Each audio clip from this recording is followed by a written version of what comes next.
First, welcome to our virtual Bible study tonight. Like a regular Bible study, but virtual. Do me a favor as you are there.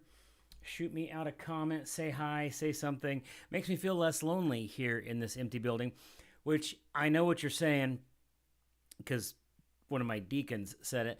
Hey, Pastor David, why are you canceling? The snow stopped. Well, it looked like it wasn't going to stop, okay? It looked crazy. Yeah, I get it. Schools weren't even out today. I mean, we were not inundated with some sort of snowpocalypse. Our lives were not threatened by the amount of snow and cold that we endured, which is, of course, the normal way things go here in the north. But that being said, now see, that says Title Sunday Morning on there. I'm hoping it doesn't say Title Sunday Morning on your screen because today we are doing this. Here. If you see that picture, it's a book called Saving Your Church from Itself, 6 Subtle Behaviors That Tear Teams Apart and How to Stop Them. So hopefully that is the title that you saw when I went live. Again, I see a few of you out there. If you guys could just type hi, something, you look terrible. Whatever. I don't know. Just so I know you're out there. And it helps, of course, with our algorithm to let them know that we are live and on the air. So we are doing it virtual tonight because, like I said, I thought it was going to snow more. It snowed a little less. There was a part of me that was just tired. For those of you that know, the schedule has been pretty crazy. I'm on day a lot of several for doing just, going back to back to back to back. And I like getting little comments from people like, you look tired and are you okay? It makes me feel better about myself. Hey, Jim. Hey, June. Hey, Dolores. There you go. See? Now I don't feel so lonely over here in the church by myself. Glad you guys could be on board tonight. I am teaching. First things, shout out to Curtis. Curtis volunteered to help me out with this. And I kind of had to tell him no because I had no idea what I was going to do when he asked me. And I hate to drag somebody down with me if I'm in that place. But as it turns out, I decided to go ahead and start something that I've been planning on doing for some time. And that's this book called Saving Your Church from Itself.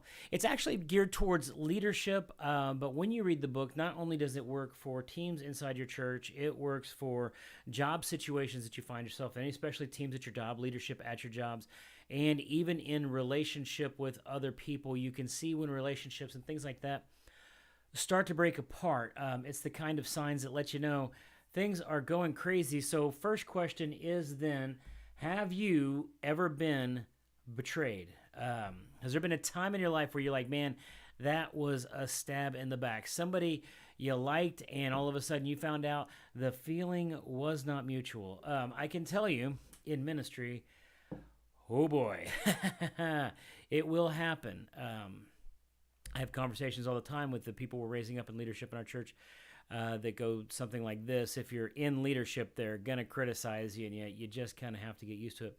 I will say this is kind of funny.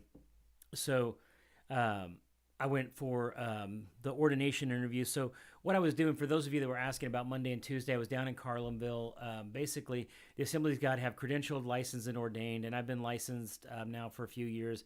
I was credentialed for like 16 years. So I finally decided it's time to get ordained now that I'm 20 years into being a minister. Let's go ahead and finish the Assemblies of God hierarchical thing. And it's different with the Assemblies of God because a lot of people get like online ordinations or things like that don't require all the levels of the Assemblies of God ordination. Actually require some level of proof of ministry, showing the fruits of your labor, and an educational component as well. So it actually is quite an achievement. Hey, Mr. Michael Thomas Vincent Guerra.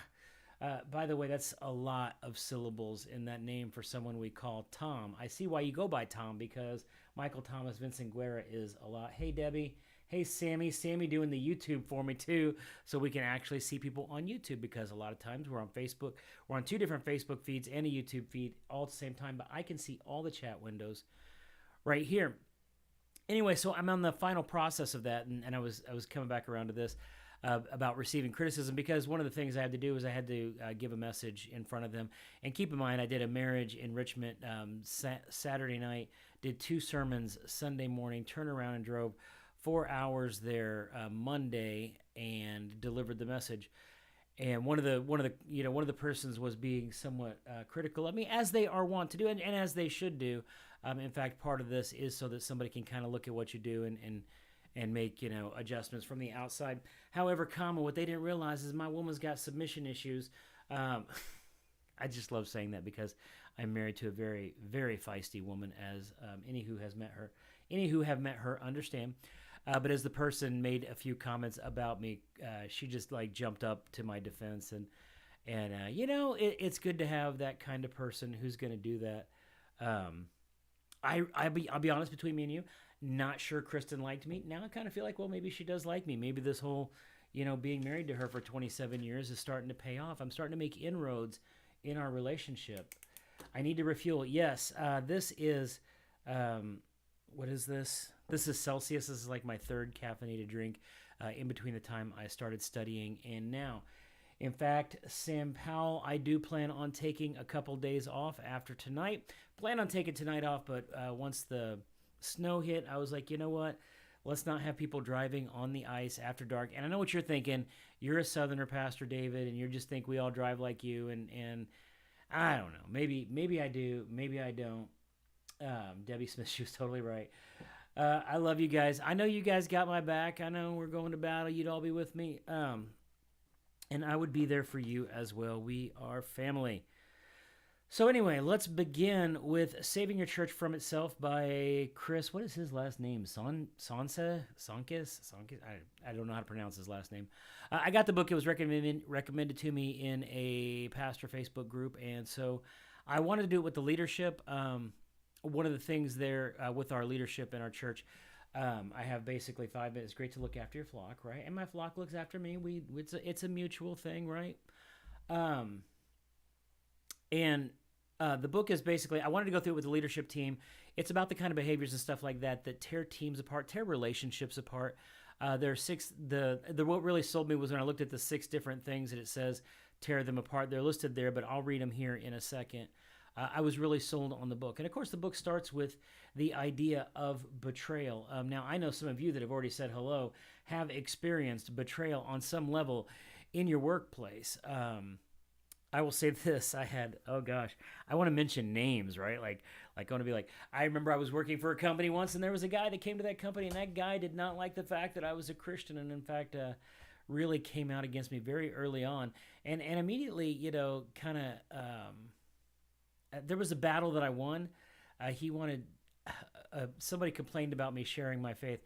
It really didn't seem to me like a big deal that I had been sharing my faith in that particular instance. It was not an instance to where like I'm sharing my faith and not getting the work done. It was like literally as I'm working, someone was talking to me, asked me a question. I responded to that question. It was about atheism, and I kind of said that I don't believe in atheists. I don't believe they have I don't believe them because they have a noisy internal dialogue, because I believe that God is always speaking to people. In order to shut out the voice of God always speaking to people, you have to have the kind of noisy internal dialogue that constantly shuts that down. That person didn't like it, told my company. And this guy, of course, tried to use that to fire me, to which I went in with him and the president of the company. And I said, look, if you want to take my skills and all the things that I bring to the company and put them up against this person who has said this, and you don't think that I bring in enough skill to warrant that, then you should fire me. But either way, I'm not signing your paper, and if it's time for me to go, it's time for me to go. Well, they backed off of that, but the funny thing was I kind of knew in my heart of hearts that somehow that guy would be the reason I left that company, and it turned out it took him about 3 years. But when it finally did come down, he actually really did factor into that. So I have experienced betrayal in the secular workplace. I've experienced both criticism and betrayal as a pastor. When you lead with your heart, right? And I'm not saying that I am perfect in any of this. In fact, whenever I try to talk to people, I always try to give it from the other person's point of view to best explain that, to figure out why it is. Because listen, I am not perfect in word or deed, and people have had valid criticisms against me. And sometimes I'm like, well, I can fix that. And sometimes I'm like, man, that's going to be a long process. Maybe I can. Maybe I can't. But here's the thing. David in the Bible, the other David, the less famous one than me, also went through the same thing in Dun, dun, dun. Where's it at? Psalm 55.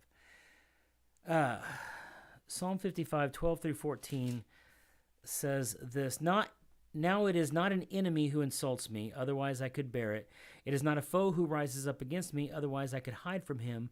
But it is you, a man who is my peer, my companion and good friend. We used to have close fellowship. We walked with the crowd into the house of God. And this is David talking about being betrayed by a friend. The worst kind of betrayal. I don't know that you can be betrayed by somebody who isn't a friend. You can't really be betrayed by an enemy. But not only was David betrayed, of course, Jesus was betrayed both by Judas and by Peter. Judas very openly, kind of saw that coming. But Peter was the other one where it was like, man, that had to hurt, right? Because Peter's supposed to be, Jesus's ride or die, the one that's going to be with him to the very end. And Peter denies even knowing and willing to even swear that he doesn't know the man. And that really had to hurt. The book says when the enemy is going to make a run at your church, he won't do it through those who attend. He will do it through those who lead it. And that has been my experience. I think sometimes about when I first came to the church 6-7 years ago, how I'm just going to say I gave the previous pastor a hard time because it seemed like a lot of the things that I found, the issues that I found when I got here, were things that I'm like, man, he could have just solved this if he'd have just sat down with the person, had a conversation with the person, just made time and had a face-to-face. I feel like he could have worked through some of that. I realize now, a few more years into this, that sometimes even when you want to sit down, they don't want to sit down or schedules don't match, or sometimes there's just the sheer number of crises that can go on in a week in a church that just kind of wear you down, and you never get around to dealing with where somebody's got a hurt heart. They've got something that's really been bothering them, a thorn in their paw, and you really need to address it. And just because of schedule and things like that, you don't get there.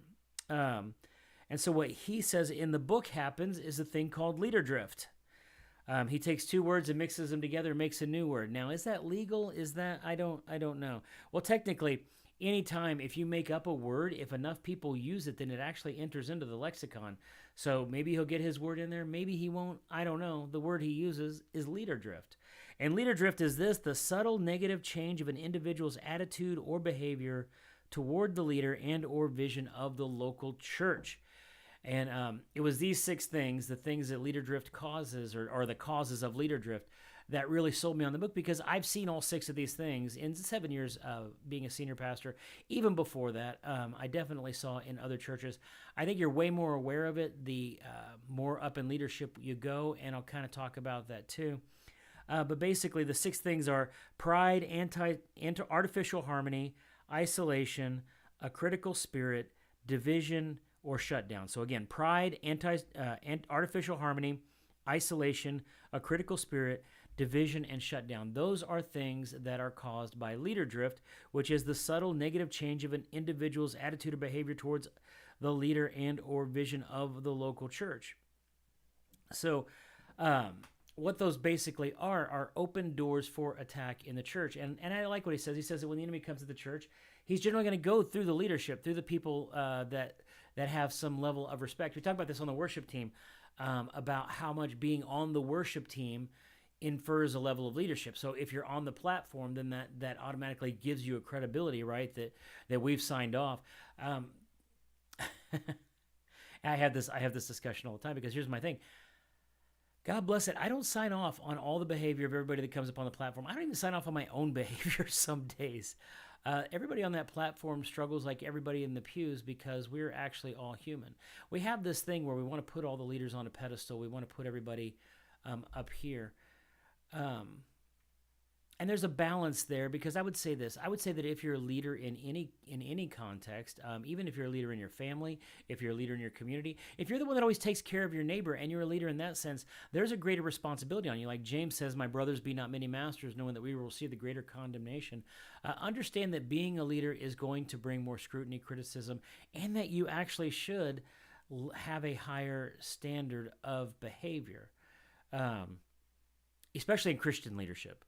Right? If you're a leader in the world and you happen to be, whatever, on your off time, you're good at your job, but in your off time, you're just a lecherous troll, or however that goes, it's not as big a deal as it as it is if you're a leader in church, where the level of behavior that people expect from you, they expect you to act like a Christian.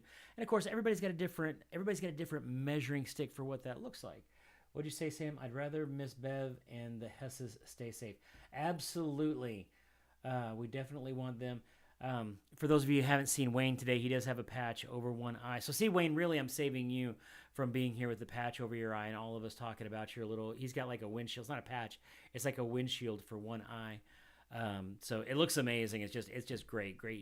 You look great, Wayne. Nobody even noticed it. Anyway, so LeaderDrift is pride, antisocial harmony, isolation, critical spirit, division, shutdown, and they are open doors for attack. When you see these things happening in your job, in your relationships, or in leadership, what happens, the way those things get in, the first way is somebody says, things would be better if I were in charge. If you're a big Old Testament guy like me, the first thing I think of is David and Absalom. So David had a son, Absalom, and Absalom wanted to get David off the throne, but instead of just challenging his dad, his father David, what he did instead, as a leader, it's known I'm a Christian, sometimes it's hard to remain above reproach. I get you, Sam, and too, because people are much harder on you than they are on their own behavior, right? When you're in leadership, and as a Christian, and Sam, you have the kind of personality people will listen to you, and so yeah, they're going to look for that, right? Like with Daniel in Babylon, where they were always looking for a way to accuse him, right? Because they didn't like his power, his position. Going back to where it said it would be better if I were in charge, Absalom would actually sit at the city gates, and when people would come to see David as the king, he'd say, the king doesn't really have time to address your need right now, and I'm sorry about that. If it was me in charge, then I would certainly meet that need for you. I'm trying to see what Curtis says here. Pat, Paul, and I so far going... What is this, Curtis? Curtis... Why are you not on the live stream? And you're on my phone, Curtis. You should be on the live stream. Everybody who's there, just text Curtis real quick. Say, get on the live stream, dude. He's supposed to be helping me out with this. They're talking about going to see Left Behind, The Rise of the Antichrist in Rockford in theaters tomorrow at 7. You know what? This is funny because you know what my sermon was on to the ordination board was actually on the eschaton, the end times, the end of all things, including stuff like the Antichrist and those sorts of things. And here's what I said. I said my Left Behind movie series was not this modern Tim LaHaye, nice, Kirk Cameron, even Nicolas Cage, as weird as that was, Left Behind series. My Left Behind series had guys with mutton chops wearing too short of shorts, making bad jokes in a very 60s, 70s movie. It was something else, but man, that thing gave me nightmares. I dreamed about that movie all the time. If you grew up in the 60s and 70s and saw A Distant Thunder or, what was the other one? If anybody, hey, Tammy, good to see you. If anybody else remembers, there was A Distant Thunder and there was another movie too, A Thief in the Night. Oh my gosh, those two movies. Check out the 60s, 70 versions of them. They are amazing. Anyway, open doors for attack. It'd be better if I were in charge. You have somebody who just looks at you and they think they know more than you. In the Navy, that happened all the time. In the Navy, that was me sometimes. In ministry, it's been me sometimes. Where I just look and I'm like, man, if I did that, I would do a better job than they're doing. Now, it's one thing to have that thought. It's one thing to deal with that, right? Because that's going to be a struggle that you may have in different places. It's another thing to begin to vocalize that and tell other people, right? Once you start that, you're going down a different path than just being struggling with a thought. You're actually first sure loved both. Yeah. Another one, they serve the vision and tolerate the pastor. I've had this situation in church where people really love the church and the people of the church and things going on in the church. And for whatever reason, there's somebody, it hasn't always been me, but there's been somebody in leadership they didn't like, some person who was here or there, and they just didn't, for whatever reason, they didn't feel like that person. I will tell you this, I have put people in leadership in the church that were not perfect, and people that were learning, and people that were figuring things out. And I did that because we train up leaders here. We raise up leaders, people who are going to go out there and change the world. And they don't start that way. I didn't start that way. You didn't start that way. And so it takes time to get there. And then some people will say, oh, well, you're not there yet. And they immediately judge you in that place you're at. I think it was Ashley Villarreal and me were talking, and Villarreal and myself were talking. And I was addressing that a lot of times with Kristen and I. With Kristen, she tends to see the reality of where a person is, where I tend to look at a person and see where they could be. And a lot of times I have to have that balance of where they're at to kind of keep things together. They'll question the mission of the church. That's one of the things, too. Whenever they question the mission of the church, usually those, a lot of times, are evangelist people, people who have good intentions, people who have good hearts, but because the church isn't as focused on a particular mission like they are, they become critical of the church. I've had that happen with end times thing. I have people like, oh, you got to do something on the end times. You got to do something on this. And if you don't take the direction they want you to go, they can get super critical of you about that. And then, of course, assigning blame to the leader. Everything is my fault. I honestly, as the leader, I don't have time for it to be my fault. I mean, I just can't do enough things for everything to be my fault. I surround myself with enough people that it could also be their fault, that it can't always be just statistically can't always be my fault. How many people judge Jesus over his choice of disciples? You know what? You're not wrong there, Sammy. In fact, because Jesus' disciples were younger, right? Because they were, when you think of Jesus' disciples, I don't know what you're thinking of, but they were in their 20s and maybe 30s, right? I mean, they were all young men just out there running around. And yeah, I'm sure there was plenty of criticism there. There's stories where the Pharisees, I know, would criticize Jesus' disciples. So creating doubt about the leader's character. Have you ever been at work where somebody, they think they're better than they think they're better than the manager? Now, what usually happens at work, and this just would drive me crazy, is they think they're better than the manager, so they try to start managing everybody, right? I always think one of the big things you've got to learn on your job is how to do your job, like how to focus in and do your job right. If you got all that time to focus on everybody else's job, maybe you don't have enough work or something. Fair? You talking about me, Michael Thomas Vincent Guerra. Man, you got to change that screen name to Tom. It is killing me, because when I look over there, that's what I'm going to say. I'm going to say Michael Thomas Vincent Guerra. That's 8 syllables. I can't even think of a word that has as many syllables as your name. Yeah, Sam's dealing with that person right now. Drives me crazy, right? They come in, they think they know more than everybody else, so they begin to manage everybody else. They're not even in a position. Does that ever bring unity to your team? Have you ever been like, you know what? Thank you for managing me and not doing your own job. Now I can do my job better because you have stopped. Even though you have no experience in my job, you don't do my job, you haven't really been in my job, I really do appreciate that you have come along to tell me how I could do that better. Curtis just texted me, oops, you're live. Hi. Yes, Curtis, I am live. Hi. That's my number 2 right there, guys. That's my number 2 on Wednesday night, when the last thing I said before he left is, I'm going live. I need you guys to get on and comment. Debbie, you did it. So Debbie gets points and Curtis does not. Good thing I took the anger management class. Yes, Sam, that teaches us not to say the things that come into our head when we have those kind of people. All right. Starting negative conversations about the leader. You know what's really great is when you have a team where people have each other's back. Because a lot of times people come into a team and what they want to do is they want to establish themselves. They want to build their own circle of friends, their own sphere of influence. And one of the easiest ways for them to do that is to get you talking negative about another person on the team. Not even just leaders, but other people on the team. So if you and I talk bad about so-and-so, then we're both saying that we are better than that person. And now we kind of have this camaraderie together that we're putting this person down, right? And of course, it's putting that person on the outside. Definitely not a Christian behavior, but people will do it because it's the easiest way sometimes for them to gain a friend when, let's say, they lack the skills otherwise to do that, or they're trying to create a position of power. And so they want you to jump in with somebody and criticize that person. I will share my points with Curtis. Debbie, stop being so nice. Curtis needs to stand on his own 2 feet and be online when we're doing the live stream. All right. Curtis, hope you don't get timeout. I'm gonna find a corner and put his nose in it. That's it. We're gonna have a Curtis corner in this church. It's gonna happen. I'm just kidding. Unless, Curtis, you comment in the next 5 minutes, I am going to help me out. Somebody comment. If he doesn't say something in the next 5 minutes, what should I do to Curtis? Somebody give me an idea. And don't be nice. Don't be so nice, guys. Like I could change the key to I could change the lock to his office and then not give him the key. I could What can we do? We don't want to be mean, right? Because we love Curtis. We actually do love Curtis. It's just that, he's betraying me as his leader. I'm kidding. Kidding. Love you, man. Curtis always has my back. And in fact, that's what I was going to say is starting negative conversations about a leader. We're not supposed to gossip. The Navy helped me teach the Navy helped to teach me how to follow leaders.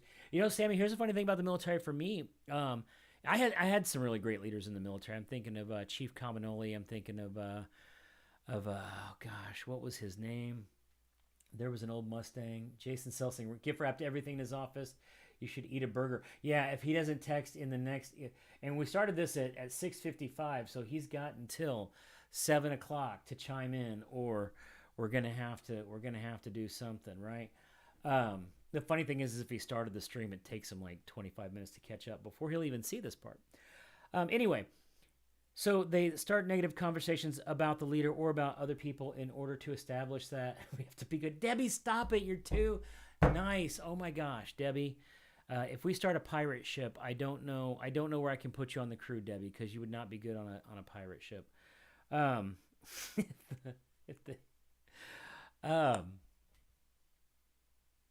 Yeah. So, but what's great is when you have the kind of people who, when someone starts a negative conversation about somebody, that they immediately stop that talk and take up for that person. I will say this: if somebody says something negative about somebody in my church, somebody that I know who comes to my church, even if I don't know them that well, my first instinct should be to defend them, right?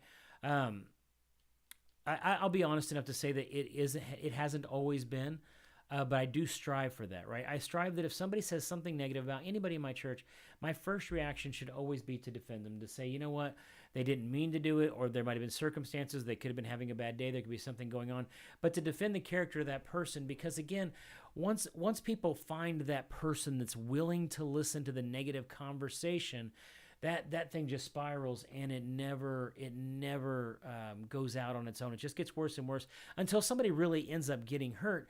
And then, of course, what we have to deal with is this whole world out there that's been hurt by church. And a lot of that hurt by church happened because, there were honestly just people who hadn't figured out Christianity yet, who were still in church, using some of the stuff they would do in the world to gain power and hurting people with it. All right, Curtis, you got 3 minutes. I still haven't figured out what I'll do. I don't know. I'll come up with something though. All right. Small withdrawing from the team. You have people who, when they stop talking, something's wrong. When they get into that withdrawal mode, they start backing off little by little, right? They won't input anymore. You can kind of tell when you don't have their heart, you don't have them on your side, and they're just kind of pulling away. And the funny thing about each of these is you have people who are both snowball. Oh, true. I know he's coming in the morning, and I could just whack that guy with a snowball. Absolutely. I like how Kristen calls it feasting on flesh, because it basically tears people apart. Absolutely. They feast on someone's flesh. They just sit there and pick, right? Like ravens or crows or something just taking us apart, right? They show small signs of disrespect. They aren't ready for a big confrontation, so they'll do the sniping, right? You have those people, they're mad at you. They won't say they're mad at you. They won't just come clean and talk about how mad at you are. Instead of having any sort of healthy confrontation, they'll just sit in the corner and just throw the small disrespect every chance they get. And then, of course, the last one they have here is they ally with the disgruntled. They look for more people. Misery loves company. Unhappy people like unhappy people. Complainers like other complainers. Man, nothing a complainer hates more. Whitewash. Oh, Curtis, I'm here now at 18:58:54. You got in at 1 minute and 6 seconds, Curtis. Congratulations. I bet somebody texted you. Was it Debbie? Did Debbie text you? Did Debbie tell you, Curtis, come clean? Come clean. All right. So they'll ally with the disgruntled. Critical people love other critical people. And a lot of times when someone wants to be critical with you and you won't be critical back with them, they may not even try to be your friend anymore, because really what they're just looking for is someone who will be mean to other people with them. I always talk to Kristen about people who come in and mean girl in the church. The mean girl where one girl wants to kind of, and I'm not just going to limit this to female behavior. Guys can do this too, where one person wants to isolate other people by just, getting the group to turn against them, right? Like getting a number of people to think the same bad thing about that person. So disunity in, LOL, not Debbie, but someone did. But who? All I see, Curtis Kettner. Are you going to turn him in? Are you going to turn in the person that lets you know? Who was it, Kurt? Come on, let me know. You're too honest for this. Don't be that guy. All right. Here's the thing. Disunity in leadership becomes disunity in the church. The disunity in the church is the worst, because what happens a lot of time, anyone coming in from the outside, disunity is the biggest turnoff. When you come into a church, you find a church that's divided. Jesus told you. Well, Sammy's hand pink waving. I don't know what. Are you waving your hand, Sammy? Are you saying you texted him? Debbie said no, but she wanted to. Nice. So it looks like Sammy was texting Curtis. Okay. And Curtis, so apparently Curtis thinks, Sammy, you're so much like Jesus that he's confused the two of you. Disunity in leadership brings disunity in the church, and the reason why disunity in the church is so painful is because when you come into a church that's split against itself, where people are having that kind of argument, it turns you off to the church. If you're not mature in your faith, it's going to turn you off to the faith. It's going to turn you. You're going to say, "Well, if Christians act like the people in the world, then why do I want any part of that?" Right? The enemy, I like this in the book too. He said, the enemy plays the long game. He lets you hide your deepest issue until you reach your highest level. Now, I'm going to say that again, because that is just one of those things that I was just like, oh my gosh, that hurts to hear it. The enemy will let you hide your deepest issue until you reach your highest level. So you got a character flaw. You got a thing that just gets under your skin, the place where you break, the place where, when the rubber meets the road, you end up going the wrong direction. The enemy is perfectly okay with you hiding that, leaving that sin secret until you get to a place where it can cause the most damage. So as you begin to move up in leadership in your job, in your relationships at your work and things like that, he's going to wait until that thing gets to that place. And here's the thing, because in the book it says that the enemy does that. I don't know that I can always blame that on the enemy. I was led to help him out. Oh, Sammy, you're such a leader. Yeah. Actually, you know what? That was good teammanship. That was being a good sport. Because Jason would have helped me prank him, because Jason's got my back. All right. But the enemy will let you hide your deepest issue until you reach your highest level. I will also say that sometimes that's just the grace of God working in your life, that you'll have an issue that's going on behind the scenes. You're able to keep it out of sight of everybody else. It's not something that unless people really knew you, they'd find out, right? Man, we had a situation once where somebody who was on staff was caught just, cussing and swearing at somebody, and just made the church look terrible. And it was something that had been going on in their life for some time. And never did that at church, never did that in front of people, but it was behind the scenes. And when they finally got to a place where the Lord was really starting to use them, that started really coming out, and that fracture and that flaw just absolutely just started breaking their testimony apart. That's what the enemy wants. The other side of that is sometimes the Lord, God doesn't want to discipline you in the sense that he doesn't want to punish you. He doesn't want bad things to happen to you. I even talked to Jason, and he didn't tell me. He only said he was watching. Jason, I got you, man. I don't want to cause dissension or anything like that, division. But again, remember that the enemy will let you hide your deepest issue until you reach your highest level. And honestly, then the devil does work overtime at that point to cause that thing to come out so that you can be exposed. Man, we live in a time where every level of leadership in the church, for any sin it has, is being completely exposed, laid bare. We've seen more moral failings and fallen ministers than I can ever remember in my lifetime.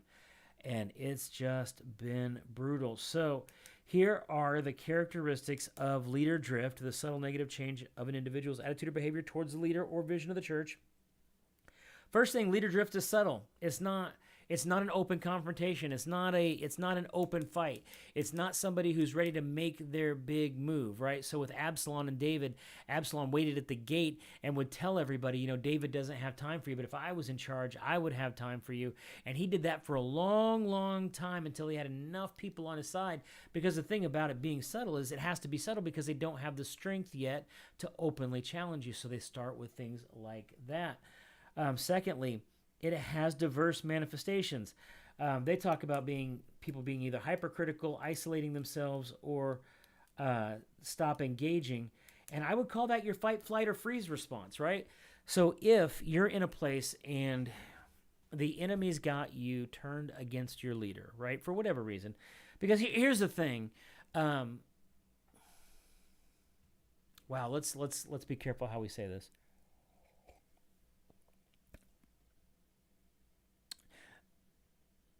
We've seen enough bad leaders to know that sometimes leadership needs to be confronted with their behavior, right? But again, if we're following the Matthew version of this, you would talk to that person. Now, if you talk to that person and they will not even acknowledge the behavior, they say that thing's not there, then you go and you bring a second person to talk to that person. Not you go tell a second person about it, but you get another person and say, I'm going to talk to this person about this thing, and you go with them and talk to them again about it, because then that person can be like, well, man, you're a little, yeah, it's a slow fade. Absolutely, Dolores, good one. Dolores, D. And the more you draw close to the bigger the target, it's still up to us to realize that we're all human and forgive. Good word, Sammy. Right? It's the fight, flight, or freeze. When you get to that place where, because there could be something wrong between the leadership and you, and that needs to be addressed and fixed. And like I said, in Matthew, it says first you go to them. If they don't listen, you go with the second person. If the second person doesn't listen, you go before the church, which, by the way, is one of the few times the word church is actually mentioned in the Gospels versus in the epistles. But what it's basically saying is when you got a problem with somebody, you go to that person, right? And then if you get another person, it's not just to tell that person, but it's to take another person with them. One time there were two people in the church that had trouble, and this is before I realized what I should be doing, and I did this wrong. Because this person says, I have a problem with so-and-so, but I don't feel comfortable talking to him about it. Could you come and mediate this between us? I should have said no. I should have said you need to at least have a phone conversation with that person and try and work it out. Because what they did instead, I said, okay, sure, we'll do that. You come, you and your spouse come, and them and their spouse will come, and we'll sit at a table. And then they're like, well, I want to bring in this board member, this board member, this board member. I'm like, no. We're not doing all that. We're not building a jury or anything like that. We're just going to have you and your spouse and them and their spouse come and sit at the table. And wouldn't you know it, that night, I'm sitting at the table waiting for them to come in. They walk in the room with those board members, which was just, I mean, that flabbergasted me, one that the board members wouldn't let me know that they were going to do that, right? And came in, and I was like, no, we're not doing this, because what they wanted to do at that point was not confront the person about the behavior. They've already talked to somebody, got them on their side, and they're trying to build a jury against that person. Knowing now what I know, when people have problems with other people in the church, they either need to talk to that person as per Matthew 27. They have to do what the Bible says. That's the thing about being a Christian. We do what the Bible says, or they need to repent, right? That, whatever's going on, they're not willing to do that, not willing to show them the respect they should show them as a brother or sister in Christ, and have that conversation with them. And to say, well, I don't trust them, well, that's on you, right? Don't trust them, but still do the right thing. And if they come back and don't do the right thing after you've tried to, well, then you can wash your hands and move on. Sam says this is a relationship like all relationships we need to tend to. Absolutely. So the fight would be the hypercritical person. So when they're in a place where they're done with the leadership, they become hypercritical. Everything the person they does is wrong. They come up with this long list of things. What I noticed too, they tend to get in a little circle, and just everything that leader does, like, oh my gosh, I can't believe he did this and this and this, and it becomes its own little tornado, its own little tempest in a teapot, where that little group of people really just thinks this one person, and they build each other up in that sort of criticism. And the other way that you could build up an encouragement, the flight is to isolate, just to slowly move further and further away. A lot of times that one's different than the hypercritical, because they usually want a group. The ones who isolate, a lot of times they'll pull away, and those who are close to them will feel that pull away and then investigate that, and sometimes it can just kind of have a large gravitational effect. And then of course the freeze, which is the people who just stop engaging. They just yeah. Kristen and I argue in very different ways. Not that we ever argue, but let's say hypothetically my wife and I were to argue. I am the kind of person that would use more words, and she is the kind of person that would use less when angry. So when I get mad, I start explaining myself more, or trying to, be more forceful in my argument, whereas she is more likely to shut down, right? Pull away, withdraw just further and further. And obviously, we're going to get into a little bit of conflict resolution as we go through this, because you can just absolutely just tear each other apart by going too far down that road. Second thing is it's detectable, right? I really wish more treatable early. Oh, I have a very hard time reading my own reading. All of these are breaks in communication. Absolutely. But here's the thing, Sam. They're not just breaks in communication. Sometimes they're intentional breaks in communication. It's not like, I don't know how to communicate my feelings with you so much as it is I want to communicate bad feelings about you with somebody else. So they're really good at communicating with other people, but they intentionally do not communicate with the person that they actually have the offense against. It's detectable, meaning it's more treatable early. What does a healthy job team relationship look like? And I had that down there yeah, right. Sometimes we want to just get rid of the bad, but we have to know what the good looks like to know what we're actually going towards, right? I think unity in your office is harder. Is easy. Well, is it harder? Okay, you guys tell me. Do you think unity at work in a secular environment is easier or harder than unity in a church? So is it easier to have unity in a secular environment, in an office, in your house, in that, or is it easier or harder to have that in church? Which one of those two is it harder to have unity in? I will take a sip and see if we can get some answers there. Just going to tell me which one you think it is. Doon, doon, doon, doon, doon. I could sing a song. Hey, Sam Bradley sang for us today at that funeral. She absolutely did a rocking job. Curtis says it depends on the church. That's fair. That's fair. It depends on the church. Some churches it's easier to have unity in. Some churches it's harder to have unity in. And I think that breaks down in this, that it starts from the top. If there's disunity at the top, then there's disunity at the bottom. So if your leadership is disunified, it's always going to be hard to find unity in that place. Sam says it's easier at work as people don't put up much facades. Yeah, easier in a Christian setting. Paul says it's easier for him in a Christian setting. Paul's a contractor, so I don't know if the type of people you're around in contract work are easier or harder to have unity within in a church setting. Because I think in a church setting too, there should be a shared set of values. Ideally, and this is the crazy thing about it, because I would say this even exists in ministry circles. We don't act like the Bible tells us to act. I don't know if you guys have noticed that. But there are a lot of people that will say, I am a Christian, and that's not as descriptive a term as I would like it to be. So you say you're a follower of Christ, so you are trying to emulate and act on that, and yet there are big chunks of the Bible that sometimes we just don't get there, right? Paul says, I agree to Curtis, depends on the church. Yeah, absolutely. Absolutely. And so when it says it depends on the church, it really depends on the level of hunger for God in the church that you're in. Listen, you can't get close to God and further away from people. That's not how it works. That's been tried. People have been like, the only way for me to get close to God is to shut out all these other people. And yet, he says the church is the instrument that he wants to use to bring his gospel to the world, which means in order to get close to God, are you ready for this? You got to be close to a church. I know, right? Listen, don't blame me, blame, Jesus. And here's the thing. It can be course corrected. Both sides have to want reconciliation. You can't fix it if only one side wants to fix it. And the other side is, if you're trying to have a good conversation and they're just sitting there like this with their arms crossed, that's going to be hard for you to get through. Both sides have to want. Oh, that was Jim that said, I agree with Curtis, not Paul. Okay. Here I was thinking Paul agreed with Curtis, and that was not true. And here's the thing. If you tolerate bad behavior, you are punishing the good behavior. That one, when it comes to when you've got to confront behavior as a leader, you have to realize that if you allow bad behavior to persist, then you're basically telling all the people with good behavior that's not important. My wife calls it the squeaky wheel. She feels like sometimes in ministry, you're always out there struggling and working on the squeaky wheel.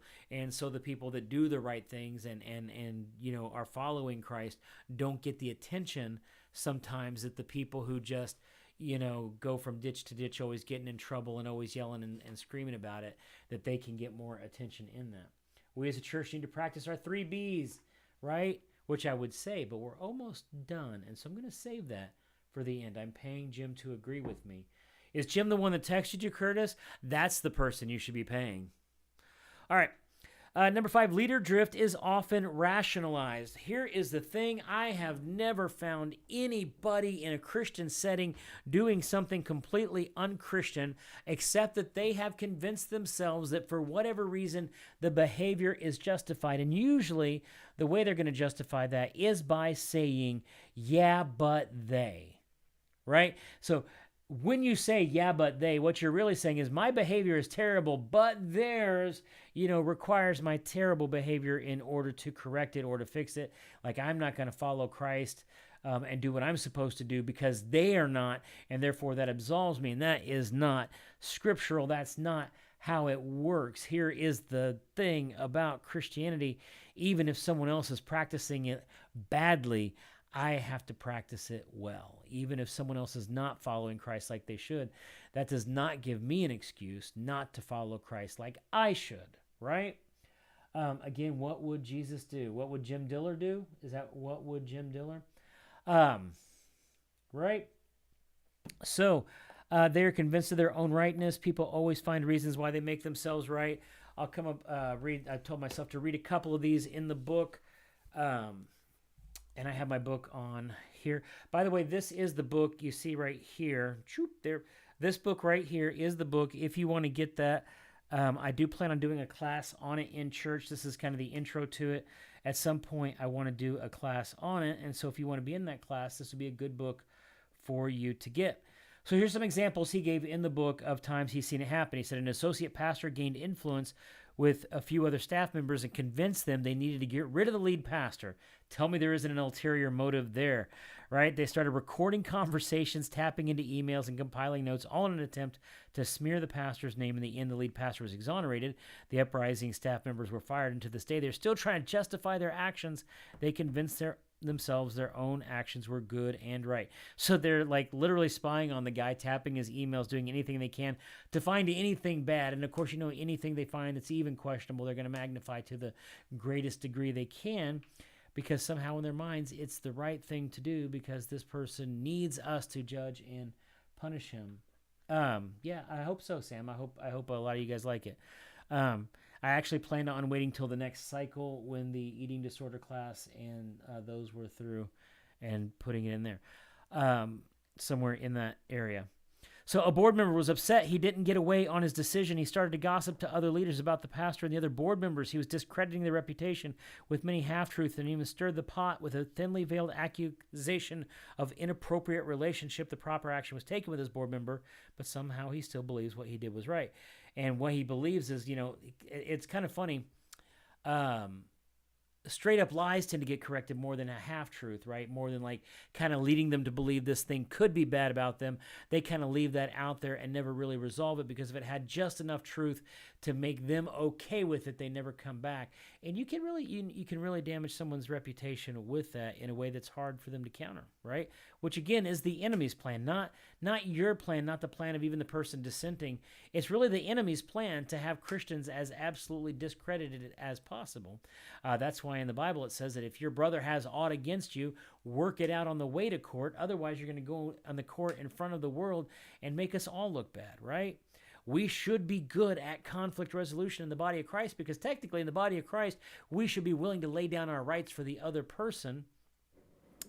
And, as soon as that happens with regularity, I can go back to IT or some other job, because you might not even need a pastor at that point. All right, a campus pastor decided he wanted to go out on his own, which meant starting a church a few blocks away. Before he left, he held private conversations over several months with church members and big givers. Yep, he knew who to go after. He convinced them all the church wasn't spiritual enough. He said he wanted to start a new church where authentic Christianity would be preached. Of course, he's the one that can preach the authentic Christianity, not the other guy, right? He and those who followed him left an organization, an emotional crater at the previous church. To this day, he still insists another church was started, and now he can reach more people. This was his way of just justifying his deceitful actions. I had a pastor once talk to me who had actually been in a church split. So he was on staff at a church, absolutely split that church, started another church with it. And the thing about it is he's telling me this, I'm just like absolutely horrified, because he's basically trying to, he's justifying to me his actions. And I'm thinking the whole time, like all of that is bad. Everything you've told me is wrong. I can't believe you would openly tell the story like that in such a way that makes you look like that. But to him, he'd rationalize that behavior. So it was okay that the pastor wasn't spiritual enough, wasn't teaching what he wanted them to teach. And so the only way really was for him to be in charge. And it's like with everything else with denominations and things like that, it always comes back to power. Who gets to say, I'm the guy in charge? Until we're before the Lord, we'll always need good shepherds. Thanks, Sam. I'm assuming you mean I'm a good shepherd, because like if you're like, we need a good shepherd, and by the way, this guy's not. Well, that would feel terrible. So anyway, so a wealthy, influential couple was upset the associate pastor of small groups was not getting their way in that ministry. I will tell you this: a lot of times, people who give really well to the church expect something for that, much in the same way a lobbyist kind of expects the vote to go his way, because he's the one that asked the pastor to do that. And that happens. A lot of people who have the gift of giving and mercy also tend to struggle with issues of control of that gift. And when it doesn't go their way, can do things like this. Over the course of several months, while interacting with other volunteer leaders, they poisoned the water by painting a bad picture of the associate pastor. They did this carefully and quietly. By the time the truth surfaced, the damage was done. The associate pastor and his family were hurt, and 7 families left the church. The lead pastor spent countless hours trying to heal the wounds the people left behind. Even though what the accusers shared wasn't accurate, they still claimed they simply told the truth to the people and made their own decisions. This is a complete rationalization of their ungodly actions. Again, it's okay for me to destroy the reputation of a person quietly. And of course, that's the big, I had a moment, I'll be careful. I had a moment with somebody recently, and they were just somebody who had been quiet, and in the situations, I just kind of noticed that it was in a non-Christian environment. It wasn't in a church only environment. There were church people there, but it wasn't a church only environment. And there was somebody kind of sitting on the corner. And finally, in a moment, they were standing by a door, and I just went over and stood beside him and like, hey, I'm not trying to single you out, but every time I look at you, I just get this flashing sign that you have been hurt by the church. And you know I'm a pastor, and you know I'm here to help, and I just want to make it better, right? Like if I can't heal the wound, if I can't make the past not have happened, which I can't, I at least want you to know that all Christians aren't like that, and that there are some of us who are out there trying to do the right thing and please the Lord. And I just don't want it to hurt when you think about church. And that was kind of how the conversation went. I think a lot of times, especially our church, man, we got such a great church. I mean, just everybody's commenting on here. Everybody's, man, you guys are just the best at bringing. We're very accepting as a church. We bring people in and things like that. And we really do have a fight ahead of us, because we've got to tell the world the church isn't that bad, even though there are some churches that are. We've got to be the light on the hill. We've got to be the ones that say we love and we accept and we bring you in and we heal wounds. We don't make wounds. We heal wounds. We bring you closer to God. We don't drive you away. We're not gatekeepers trying to keep you out of the kingdom of God. We're bridge builders trying to get you into the kingdom of God, right? Trying to preach the gospel and love on you until you find your way to Him. And the last thing, it says, LeaderDrift is the enemy of alignment, and alignment's going to start in the next. He uses the verses, Mark 3:22, a kingdom divided against itself cannot stand. He's got Genesis 11:5. What was, the Tower of Babel, right? Where they said if we could just, if we're all united in purpose, we could do anything. And so God confuses the language at Babel so that they could not be united against Him. And obviously the tool... right, the tool there that's being used is disunity, which I don't know. I don't know, like how you use Genesis 11 as a. I don't know. Let's scratch that, because I think that's a good illustration of other things, but maybe not the point he's trying to make. The point he's trying to make is that it's the enemy of alignment. That if we all work together, there's amazing, and I guess that's true. So unity works both in the sacred and the secular, meaning. Sacred unity, the unity of the church, unified together in focus, moving towards something, is just unstoppably powerful. In fact, unity is so powerful that if you can bring unity, even in a secular sense, to an organization or to a group, I mean, listen, there are a lot of people doing bad stuff and they're unified in doing it. I mean, the Nazis were unified, right, in the terror they waged on the continent of Europe. So they used the tool of unity. They unified the people by what did they do? They took one group, demonized them, isolated them, said it was all their fault, and unified the people against a specific group. So you see that kind of happen in a macro way there with the Nazis in World War II, and we see it happening in micro ways where you see people trying to just, if we criticize one person, tear down one person, it brings you on my team, gives me power, gives me the authority in that situation, makes me important, right? Replying to Debbie, hope you're feeling better. Yeah, Debbie, hope you're feeling better. She was feeling better today, Dee, I think. I don't know. They worked hard. We had a funeral today, and they showed up and just absolutely busted their tails to make sure everything looked good. Again, shots out to Curtis and Ashley and all you guys, Sammy and Jim, all you guys that do so much around this church that just make our mission at Belvedere First possible. God is doing things in our community because of us. Our name is known in the community because of the work that we do as a church. You know what? The world may end, but the church will endure. And the church will endure because it is his bride and he is coming back for it. And we will be here till the final trumpet sounds. We are in a way indestructible. God will always have his church. Our choice is whether we want to be a part of that or not. And I, for one, do. So, love you guys. Thanks for being out here. Look, we're like 4 minutes early. That is what the chapter was. If I went over more, then it would go more into the chapter. We're going to have more coming up. We may be a couple weeks before we actually start this, but this kind of gives you the introduction to it and lets you know what we're going to be talking about with the LeaderDrift and how teams can be torn apart by those 6 things, by the, what did my notes say? By pride, artificial harmony, isolation, a critical spirit, division, and shutdown. I hope it's going to be fun. I hope you guys really enjoy it. And Curtis, you got in just under the wire. Still got my eyes on you. But we love you guys. Be real, be loved, be one, and be warm, which this is actually way too warm. It's my new worship sweatshirt. How you like it? It's, as Chris would say, worship. All right. Love you guys. Be blessed.